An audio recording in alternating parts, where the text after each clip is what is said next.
Near rivers and streams across Mexico and the American Southwest, there's a sound that makes parents grab their children and run indoors. A woman's voice, weeping, crying out in anguish, calling for her children. But if you hear her, if you see her, you must run. Because La Llorona isn't looking for her children anymore. She's looking for yours. You're walking home near a river as night falls. Maybe you're a child who stayed out too late. Maybe you're an adult taking a shortcut. The water flows quietly beside you, and then you hear it, weeping, a woman's voice, filled with unbearable sorrow. Ay, mis hijos, she cries. Oh, my children, where are my children? You see her, a woman in a flowing white dress, soaking wet, standing by the river's edge. Her long black hair hangs in dripping tangles. She faces the water, shoulders shaking with sobs. Then she turns, and you see her face. She's beautiful, heartbreakingly beautiful, but her eyes are empty, hollow. Some say they're completely white, others say they're black voids, but everyone agrees. There's nothing human left in those eyes. Only madness, only grief, only hunger. Mis hijos, she shrieks, suddenly lunging forward. My children, have you seen my children? Quick question before we start. If you grew up hearing about La Llorona from your parents or grandparents, comment La Llorona right now. Let's see how widespread this legend really is. And if you're new here and you love folklore horror that goes deep, subscribe for more folklore horror. But I'm warning you, this one's tragic. Now turn up your volume. You need to hear this ghost.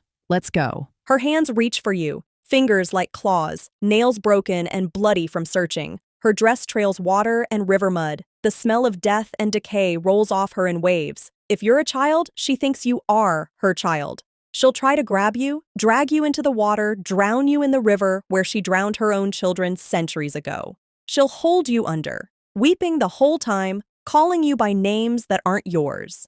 If you're an adult, she blames you. You must have taken her children.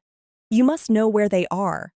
She'll claw at your face, pull your hair, drag you down into the cold water and hold you there until you drown, screaming, "Where are they? Where are my children?" They say you can hear her every night, wandering the rivers and streams, weeping endlessly. Ay, mis hijos. Ay, mis hijos. The sound carries for miles, and when it gets closer, when the weeping grows louder, you run. Parents across Mexico and the Southwest use her as a warning. Don't go near the river at night or La Llorona will get you. Come inside before dark or the weeping woman will take you. Behave or La Llorona will hear you crying and think you're one of hers. But La Llorona is more than just a story to scare children. She's a tragedy, a warning, a curse. Because La Llorona wasn't always a monster, she was a mother. And what she did to her children, what she became, is the darkest kind of horror there is. The story of La Llorona begins in colonial Mexico, though the exact time and place vary by region. But the core tragedy remains the same. Her name was Maria.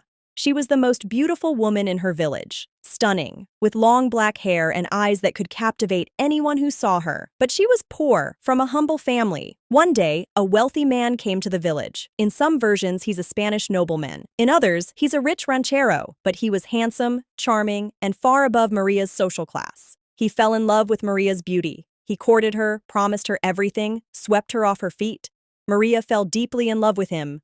Against her family's warnings, against the obvious class differences, she believed his promises. They married or lived together as husband and wife. Maria bore him 2 children, 2 beautiful sons.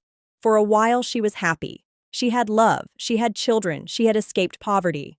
But the man began to change. He stayed away for longer periods. He lost interest in Maria. The passion faded. He visited less and less. Then Maria discovered the truth.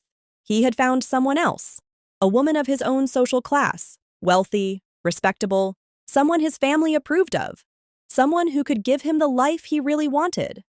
When Maria confronted him, he was cruel. In some versions, he said he never really loved her. In others, he said she was just a peasant girl he'd had fun with. He planned to marry the other woman. He would take the children. They were his heirs, after all but Maria. She could go back to her village in shame. Maria's heart shattered. The love she'd felt curdled into something darker. Rage, betrayal, humiliation, and a terrible, vengeful madness began to take root. One night, driven by grief and fury, Maria took her two sons to the river. The versions differ on what happened next, but the result is always the same. Some say she drowned them to hurt their father, to destroy what he valued most. Some say she drowned them so he couldn't take them from her. Some say she drowned them because she couldn't bear to see his face in theirs anymore. Some say the madness simply consumed her and she didn't know what she was doing.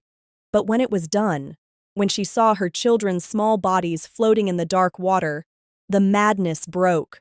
Clarity returned, and Maria understood what she had done. She screamed, a sound of such pure anguish that it echoed across the valley. She waded into the river, trying to save them, but it was too late. They were gone. In most versions, Maria drowned herself in the same river, unable to live with what she'd done. In others, she wandered until she died of grief and exposure, but death brought no peace. When Maria died, her spirit couldn't rest. She was denied entry to heaven, not until she found her children, but she couldn't find them. They were gone, lost, beyond her reach forever, and so she wanders, forever searching the rivers and streams where she drowned them, weeping, calling for them. Mis hijos, where are my children? But in her madness and despair, she can't remember what they looked like. She sees every child and thinks it might be hers. She reaches for them, grabs them, drags them down. And when she realizes they're not her children, she weeps even harder and continues her search. Forever. La Llorona is one of the most widespread legends in Latin American culture. She appears in Mexico, Guatemala, Honduras, El Salvador, and throughout the American Southwest, anywhere Spanish colonial culture took root. Each region has its own version. In some areas, she's purely evil, a demon who hunts children for sport. In others, she's a tragic figure, a warning about the dangers of passion, class differences, and trusting the wrong person. The story reflects real social realities of colonial Latin America. Wealthy Spanish men frequently had relationships with indigenous or mestizo women, then abandoned them to marry within their own class. The children of these unions existed in a social limbo, too Spanish to be fully indigenous, too indigenous to be fully Spanish. For women in Maria's position, the consequences were devastating. Abandoned by their lover, shamed by their community, often left destitute with children to raise alone. Some women did harm their children rather than watch them suffer. The legend of La Llorona gave voice to this very real tragedy. But La Llorona also serves multiple practical purposes in Mexican culture. She's a cautionary tale that keeps children away from dangerous rivers and streams. Don't go near the water at night becomes much more effective when there's a ghost who will drown you. She's a tool for behavioral control. Stop crying or La Llorona will hear you and think you're her child. Come inside when it gets dark. Don't wander off alone. On a deeper level, La Llorona represents the dark side of motherhood, not the sanitized, perfect mother, but the mother driven mad by circumstances, by betrayal, by impossible choices. She's maternal love twisted into something monstrous by pain and loss. She's also a figure of feminine rage against a patriarchal system that used women and discarded them. Maria's story is about a woman destroyed by a man who faced no consequences for his actions. Her eternal suffering is a kind of testimony to that injustice. Interestingly, La Llorona is sometimes seen as a dark mirror to the Virgin of Guadalupe, Mexico's ultimate symbol of pure motherhood. Where Guadalupe is the perfect, suffering mother who brings salvation, La Llorona is the broken mother who brings death. Two sides of the same cultural understanding of motherhood. La Llorona isn't just an old legend. Sightings continue to this day across Mexico and the southwestern United States. People report hearing weeping near rivers and canals, seeing a woman in white by the water, feeling sudden cold, smelling decay and river water where there should be none. In San Antonio, Texas, security guards on the Riverwalk have reported seeing a woman in white walking the riverside paths late at night. When they approach to tell her the area is closed, she vanishes. Some have heard crying coming from the water itself. In the canals of Xochimilco near Mexico City, boat operators refuse to work certain areas after dark. Too many people have heard the weeping, Too many have seen her floating just beneath the surface, hair spread in the water like seaweed. Along the Rio Grande, Border Patrol agents have reported encounters. A woman in a white dress, wandering the riverbank, weeping. When they call out, she looks at them with empty eyes and vanishes. Some agents refuse to patrol certain stretches of river alone at night. One particularly detailed account comes from a family in Puebla, Mexico, in 2018. Their young daughter, age 7, went missing near a stream for 3 hours. When she was found, she was soaking wet, hypothermic, and nearly drowned. The girl said a sad lady in white had called to her from the water, saying she was lost and needed help. The girl went to help, and the woman grabbed her, pulling her into the stream. The woman kept calling her Mija, my daughter, and crying. The girl only escaped because a neighbor's dog began barking frantically and pulled at her dress, helping her climb out of the water. When the girl looked back, the woman was still standing in the stream, weeping, reaching out for her. The girl described her perfectly. Beautiful face, long black hair, white dress, and eyes like holes. She'd never heard the legend of La Llorona.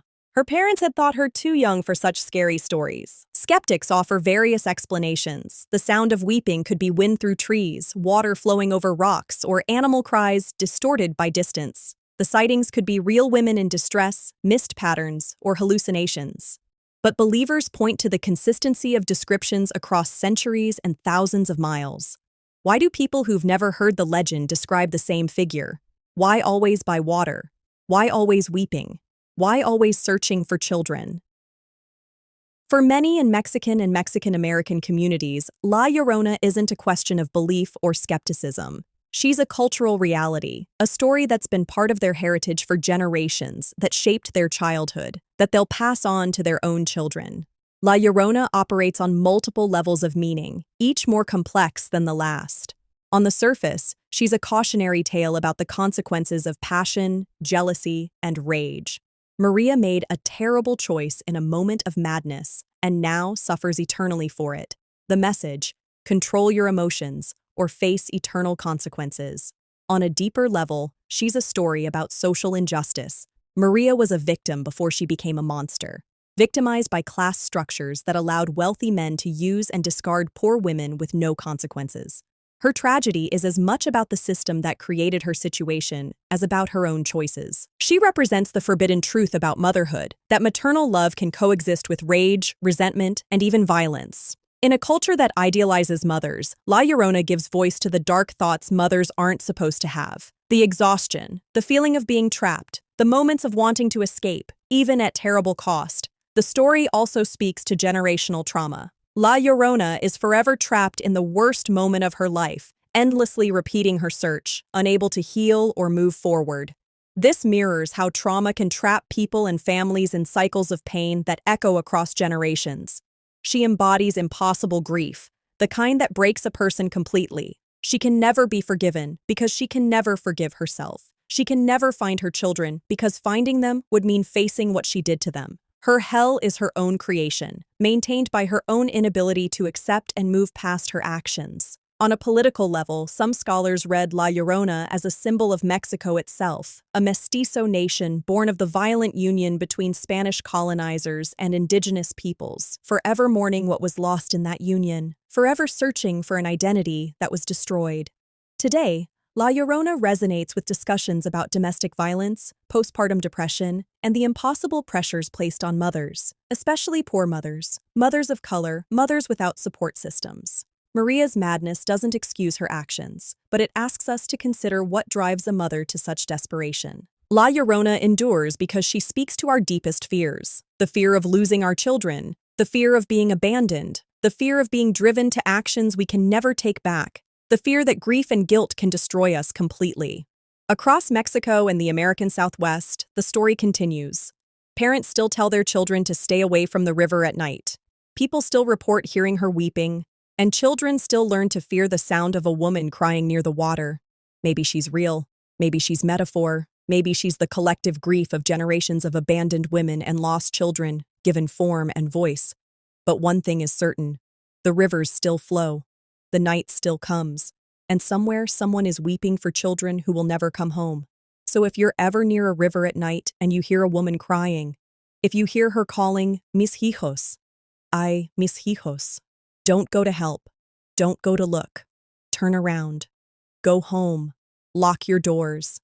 Because La Llorona is still searching, still weeping, still reaching out with those terrible, desperate hands. And she might think you're one of hers. Ay, Miss Hijos. Where are my children? All right, before you go, 3 things. 1. If you're Mexican, Mexican American, or have Latin American heritage, I need you to comment below. Did your parents or grandparents tell you about La Llorona? What was their version of the story? Let's preserve these different tellings and keep this cultural heritage alive. Your story matters. 2. Hit that like button if this story hit you emotionally. La Llorona isn't just scary, she's tragic. And if this made you feel something, let me know. 3. Subscribe and turn on notifications because next week, we're sailing to the frozen fjords of Scandinavia to meet the Draugr, Vikings who refuse to stay dead, rising from their burial mounds with superhuman strength and a thirst for vengeance. It's going to be brutal. Thanks for watching, stay safe near the water, and I'll see you in the next one.